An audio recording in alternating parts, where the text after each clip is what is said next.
चिट्ठियां भेज रहा था, उसने मध्य प्रदेश का सबसे बड़ा हत्याकांड क्यों कर डाला? जानकारों के मुताबिक ये गिरोह अपने खिलाफ एसटीएफ की मुहिम से बेखबर नहीं था और वीरप्पन के मारे जाने की घटना से सबक लेकर पुलिस के मुखबिरों को सजा देना चाहता था। इसलिए उसने गुर्जरों के इस गांव को चुना।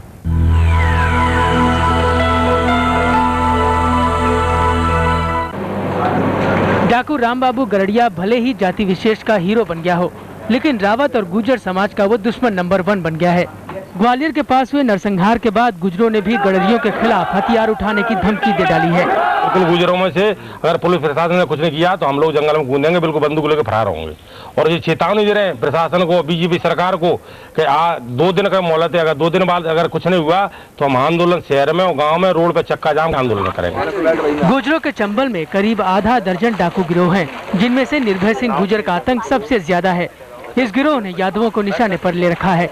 रावतों ने भी अपने बचाव के लिए एक हजरत रावत गिरोह की सरपरस्ती कबूल कर ली है। मध्य प्रदेश के मुख्यमंत्री भी इलाके में डाकुओं की जाति राजनीति को नहीं नकारते। राजनीति का दखल नहीं है, बल्कि ये राजनीति की एक प्रकार की बीमारी है। ये नहीं होना चाहिए राजनीति में।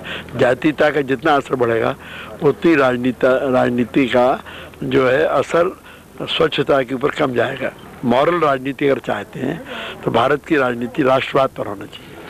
ग्वालियर संसदीय क्षेत्र से गुजर नेता रामसेवक सिंह गुजर डाकुओं को राजनीतिक संरक्षण दिए जाने के खिलाफ हैं, लेकिन गुजरों के नरसंहार का गुस्सा भी उनके अंदर है।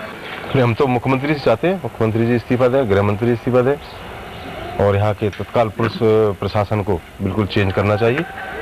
बहरहाल डाकुओं के आतंक से बचने के लिए गाँव वालों के पास सरकार के आश्वासन के अलावा और कुछ नहीं है। सुनने में इस गडरिया गिरोह की कहानी एकदम फिल्मी लगती है। मुठभेड़ में गिरोह का सरगना रामबाबू मारा गया और मुख्यमंत्री ने मारने वाली पुलिस टीम का प्रमोशन कर दिया, उसको इनाम भी दिया।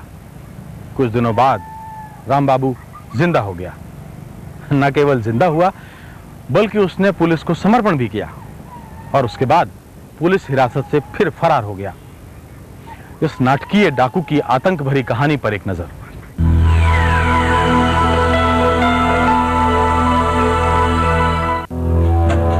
शायद ही कोई यकीन करेगा कि पुलिस कंप्यूटर में कैद गडरिया गिरोह के ये सदस्य कभी सिर्फ बकरियां चुराते थे, लेकिन 1997 में एक हत्या के बाद रामबाबू गडरिया ने बीहड़ों का रास्ता पकड़ लिया। शिवपुरी जिले का घना जंगल उसे हमेशा मदद करता रहा और उसने अपहरण और हत्याओं का सिलसिला भी यहीं से शुरू किया। उसने गिरोह में अपने 3 भाइयों को शामिल किया और चारों भाइयों ने मिलकर 3 साल में दिन दहाड़े बस लूटने का रिकॉर्ड बना दिया।